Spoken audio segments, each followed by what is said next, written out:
friends, welcome to Y2K Samayal.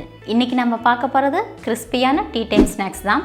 பொட்டேட்டோவை use பண்ணி ஸ்நாக்ஸ்னா maximum நம்ம வந்து போண்டா செய்வோம் இல்லனா சிப்ஸ் செய்வோம். இன்னைக்கு கொஞ்சம் வித்தியாசமா பொட்டேட்டோ பால்ஸ் செய்ய போறோம். பொட்டேட்டோவை மெயின் இன்கிரிடியன்ட்ஸா யூஸ் பண்ணி இந்த ஸ்நாக்ஸ் நாம இன்னைக்கு செய்ய போறோம். எண்ணெயே குடிக்காத ரொம்பவும் கிறிஸ்பியான ரொம்பவும் டேஸ்டியான பொட்டேட்டோ பால்ஸ் செய்யறது எப்படின்னு பார்க்கலாம்.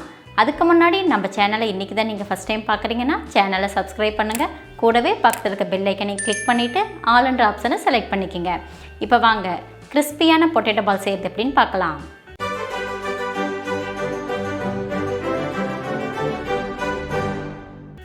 பொட்டேட்டோ பால் செய்கிறக்கு ஃபஸ்ட்டு ஒரு மிக்சிங் பவுலில் 2 பெரிய சைஸ் உருளைக்கிழங்கை நல்லா வேக வச்சு ஆட் பண்ணிக்கலாம். இந்த கிழங்கு வந்து கிட்டத்தட்ட 300 கிராம் அளவில் இருக்குது. வேக வச்ச உருளைக்கிழங்கு ஒரு ஸ்பூனை யூஸ் பண்ணி கட்டி எதுவுமே இல்லாமல் நல்லா மாவு மாதிரி மசிச்சு விட்டுக்கலாம். இந்த மாதிரி நல்லா மாவு கன்சிஸ்டன்சி வர வரைக்கும் கண்டினியூஸாக அதை நம்ம மசிச்சு விட்டுக்கிட்டே இருக்கணும். மசிச்சதுக்கப்புறம் அது கூட 2 டேபிள் ஸ்பூன் அளவுக்கு கார்ன்ஃப்ளவர், 1/2 டீஸ்பூன் அளவுக்கு உப்பு, 1/2 டீஸ்பூன் அளவுக்கு மிளகாய்த்தூள், இது எல்லாத்தையும் ஆட் பண்ணிவிட்டு நல்லா ஈவனாக மிக்ஸ் பண்ணி விட்டுக்கலாம். கார்ன்ஃப்ளவரை ஆட் பண்ணி நம்ம பொட்டேட்டோ பால்ஸ் செய்யும்போது நம்ம செய்கிற பால்ஸ் வந்து நல்லா ஃப்ளஃபியாக கிடைக்கும். உருளைக்கிழங்கோடு சேர்த்து கார்ன்ஃப்ளவர் நல்லா மிக்ஸ் பண்ணிவிட்டு இந்த கன்சிஸ்டன்சி வந்ததுக்கப்புறம் அது கூட 1 டேபிள் ஸ்பூன் அளவுக்கு எண்ணெயை ஆட் பண்ணிவிட்டு நல்லா மிக்ஸ் பண்ணி விட்டுக்கலாம். எண்ணெயை எதுக்கு நம்ம ஆட் பண்ணுறோன்னா நம்ம ஆட் பண்ணிக்க உப்பாக இருந்தாலும் சரி மிளகாத்தூளாக இருந்தாலும் சரி கிழங்கோட எல்லா பக்கத்துலேயும் நல்லா ஈவனாக ஸ்ப்ரெட் ஆகிறதுக்காக தான் நம்ம யூஸ் பண்ணியிருக்கிறோம். எண்ணெய் ஆட் பண்ணதுக்கப்புறம் நம்ம கண்டினியூஸாக மிக்ஸ் பண்ணிகிட்டே இருந்தோம்னா மாவு மிளகாத்தூள் எல்லாமே உருளைக்கிழங்கோடு சேர்த்து நல்லா மிக்ஸ் ஆகி இந்த மாதிரி ஒரு ஸ்டிக்கி கன்சிஸ்டன்சியில் வரும். அதுக்கப்புறம் இது கூட 2 டேபிள் ஸ்பூன் அளவுக்கு அரிசி மாவை ஆட் பண்ணி நம்ம மிக்ஸ் பண்ணிக்கலாம்.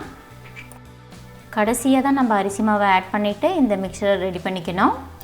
அரிசி மாவை கடைசியாக ஆட் பண்ணி தான் நம்ம அந்த பொட்டேட்டோவோட சேர்த்து மிக்ஸ் பண்ணணும். நம்ம ஃபஸ்ட்டே மிக்ஸ் பண்ணணும்னா நம்ம செய்கிற பொட்டேட்டோ பால்ஸ் வந்து ரொம்ப எண்ணெய் குடிக்க ஆரம்பிச்சிடும். இதுதான் பொட்டேட்டோ பால் செய்கிறதுக்கு கரெக்டான கன்சிஸ்டன்சி. இந்த ஸ்டேஜில் நம்ம கையில் லைட்டாக ஆயில் அப்ளை பண்ணிவிட்டு நம்மளுக்கு எந்த சைஸில் பொட்டேட்டோ பால்ஸ் வேணுமோ அந்த சைஸில் உருட்டி எடுத்துக்கலாம். மாவை உருட்டும் போது கிராக்ஸ் எதுவுமே இல்லாமல் நல்லா டைட்டாக ப்ரெஸ் பண்ணி உருட்டி எடுத்துக்கோங்க. இல்லைன்னா நம்ம எண்ணெயில் போட்டு பொரிக்கும் போது அது உடைய ஆரம்பிச்சிடும். நம்ம ரெடி பண்ணி வச்சுருக்க மாவெல்லாம் ஒரே சைஸில் நம்ம உருண்டையாக உருட்டினதுக்கப்புறம் அதை நம்ம எண்ணெயில் போட்டு ஃப்ரை பண்ண ஆரம்பிச்சிடலாம். பேனில் எண்ணெய் நல்லா சூடானதுக்கப்புறம் அடுப்பை லோ ஃப்ளேமுக்கு சேஞ்ச் பண்ணிவிட்டு நம்ம ரெடி பண்ணி வச்சுருக்க பால்ஸை ஒன்றா போட்டு ஃப்ரை பண்ண ஆரம்பிச்சிடலாம். கண்டிப்பாக பொட்டேட்டோ பால்ஸை ஃப்ரை பண்ணும்போது அடுப்பை லோ ஃப்ளேமில் தான் இருக்கணும். ஹை ஃப்ளேம்லேயும் மீடியம் ஃப்ளேம்லேயே வச்சு ஃப்ரை பண்ணிங்கன்னா பொட்டேட்டோ பால்ஸ் வந்து வெடிப்பு வர ஆரம்பிச்சிடும். அதே மாதிரி மேல் பாகம் மட்டும்தான் வேகும், உள்பாகம் வேகாமல் போயிடும். பொட்டேட்டோ பால்ஸ் வந்து எண்ணெயில் ஃப்ரை ஆகும்போது அடிக்கடி இந்த மாதிரி திருப்பி விட்டு நீங்கள் ஃப்ரை பண்ணிக்கிங்க. பொட்டேட்டோ பால்ஸை நம்ம ஃப்ரை பண்ணும்போது அடுப்பை லோ ஃப்ளேமில் வச்சுட்டு 7 நிமிஷம் கரெக்டாக நம்ம ஃப்ரை பண்ணி எடுத்துக்கணும். அப்போ தான் கரெக்டான பதத்தில் பொட்டேட்டோ பால்ஸ் வந்து வெந்து வந்துடும். 7 நிமிஷம் ஆகிடுச்சு. பொட்டேட்டோ பால்ஸோட கலர் சேஞ்ச் ஆகலை, ஆனால் பொட்டேட்டோ பால்ஸ் வந்து நல்லாவே ஃப்ரை ஆகிடுச்சு.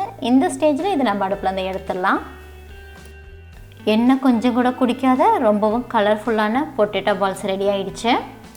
இந்த பொட்டேட்டோ பால்ஸு பார்க்குறதுக்கு எந்த அளவுக்கு அழகாக இருக்குதோ அதே அளவுக்கு இதோட டேஸ்ட்டும் ரொம்பவும் சூப்பராக இருக்கும். இந்த கிறிஸ்பியான பொட்டேட்டோ பால்ஸை லஞ்சுக்கு சைட் டிஷ்ஷாகவும் கொடுக்கலாம், ஈவினிங் டீ டைம் ஸ்நாக்ஸாக கூட கொடுக்கலாம். வீட்டில் இருக்க குட்டீஸுங்க இந்த பொட்டேட்டோ பால்ஸை ரொம்ப விரும்பி சாப்பிடுவாங்க. அவ்வளோதாங்க, ரொம்பவும் கிறிஸ்பியான பொட்டேட்டோ பால்ஸை நம்ம ரொம்ப ஈஸியாக செஞ்சிட்டோம். இந்த ரெசிபி உங்களுக்கு பிடிச்சிருந்துச்சுன்னா லைக் பண்ணுங்கள், உங்கள் ஃப்ரெண்ட்ஸ் அண்ட் ஃபேமிலிக்கு ஷேர் பண்ணுங்கள். ஈவினிங் டீ டைம் ஸ்நாக்ஸுக்கு இந்த கிறிஸ்பியான பொட்டேட்டோ பால்ஸை செஞ்சு பார்த்துட்டு எப்படி இருந்துச்சுன்னு எனக்கு கமெண்ட் பண்ணுங்கள். மறுபடியும் இன்னொரு ரெசிபியில் பார்க்கலாம். அது வரைக்கும் பாய்.